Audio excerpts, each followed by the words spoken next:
반갑습니다. 3월 9일 토요일 큐티 스케치 시간입니다. 오늘 본문은 히브리서 5장 1절부터 14절까지 말씀입니다.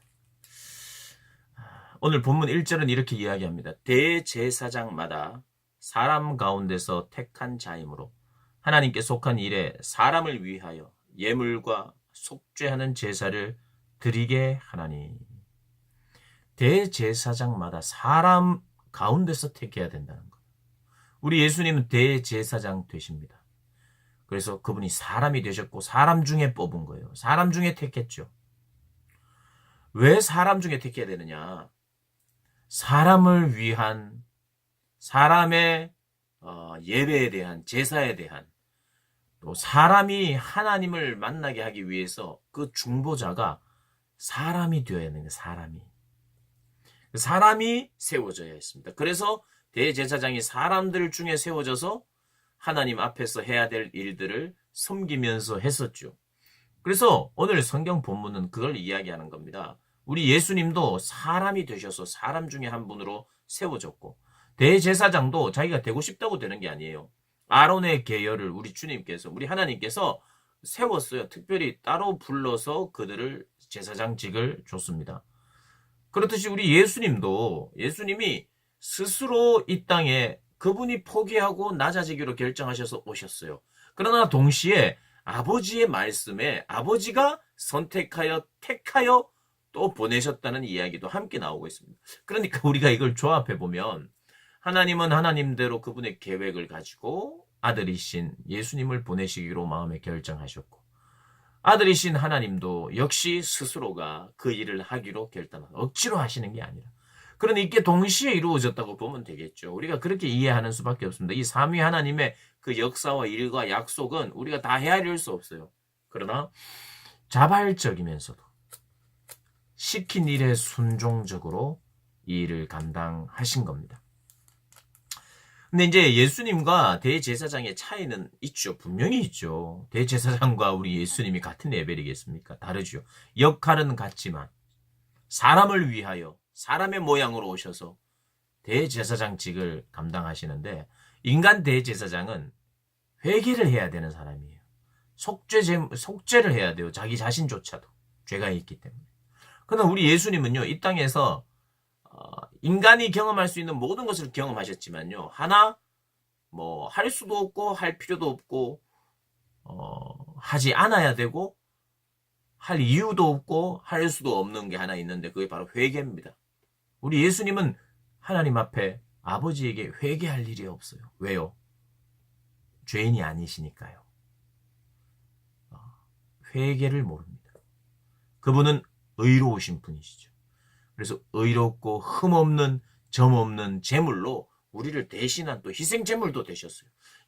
우리 예수님은 그런 분입니다. 그러나 어쨌든 오늘 본문에는 대제사장의 역할을 이야기합니다. 예수님과 대제사장의 공통점과 또 예수님과 대제사장의 결정적인 차이를 오늘 설명하고 있습니다. 그런데 그리스도께서 대제사장 되심이 스스로 영광을 취하심이 아니요 오직 말씀하시니가 그에게 이르시되 너는 내 아들이니 내가 오늘 너를 낳았다. 여러분 아이를 낳을 때는요 굉장한 고통이 수반이 됩니다.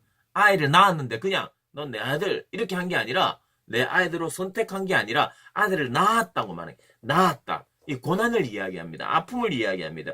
이 모든 하나님이 하시는 역사 속에는요. 인간을 구원하는 방법, 참된 믿음의 관계 안에는 이런 고통과 고난이 감수되는 것. 새 생명이 탄생하기 위해서는 반드시 고통이 수반된다는 걸 계속해서 이야기하고 있어요. 예수님도 마찬가지입니다.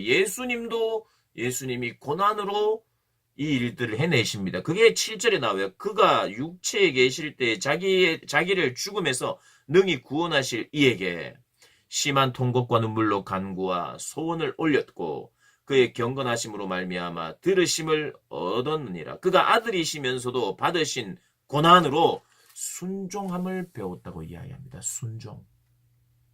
그분도 순종함으로 순종을 배워서 이렇게 오셨듯이 자기에게 순종하는 모든 자에게 영원한 구원의 근원이 되시겠다고 말씀하십니다. 순종하는 자에게, 믿음으로 순종하는 자에게.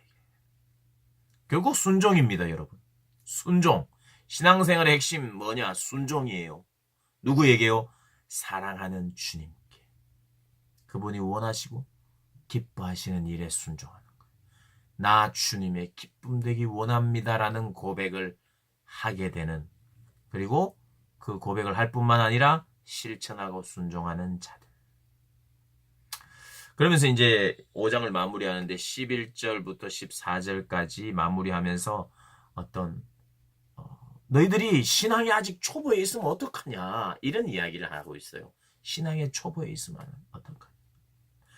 말씀을 그냥 교리적으로 그냥 아멘 아멘 배운 건 있고 들은 건 있고 외우는 것은 있지만 그것이 정말 어떻게 인격적으로 내 안에서 경험되고 의의 말씀을 경험하지 못해서 초보에 이르는, 뭐 듣긴 들었는데 그것을 조합하지 못하는 거예요. 글은 있는데 기역 미은 티끌 리을 이건 다 아는데 그걸 조합하고 단어로 알고 문장으로 알아서 의미들을 알고 깨닫고 깊이 있게 나아가지 못한다는 거예요. 이 초보에 머물러 있다는 거예요. 초보의 특징이 뭡니까? 처음 하는 것 같은 거. 운전을 처음 하는 초보들은 특징이 있죠. 잘 코너링도 잘 못 돌고 서고 가고 하는, 그리고 끼어들기, 이 모든 것이 서툴러요. 실제로 운전을 해서 어디로 가긴 갔지만 운전을 한 게 아니에요. 그런 초보에 머물러 있다. 왜 그렇게 머물러 있느냐? 너희가 왜 11절에 멜기세덱에 관한, 이 멜기세덱은 이게 영원한 제사장을 예표하는 사람입니다. 이 신적인 제사장이 기원이에요. 오늘 다 이야기는 하고 있지 않는데, 이 멜기세덱에 관하여 할 말이 많지만 너희가 너무 초보에 이르러서, 왜? 둔하기 때문에.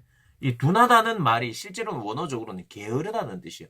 그러니까 내가 그냥 하나님의 말씀은 어렵고 좀 똑똑한 사람에게만 들려지는 이런 의미로서의 둔함이 아니라, 감각이 좀 둔하고 뭐 느리고 이런 걸 말하는 게 아니라, 너희들이 정말 이 하나님의 말씀에 열심을 내지 않았고 게을렀기 때문에 설명을 해도 듣지 못한다는 거예요.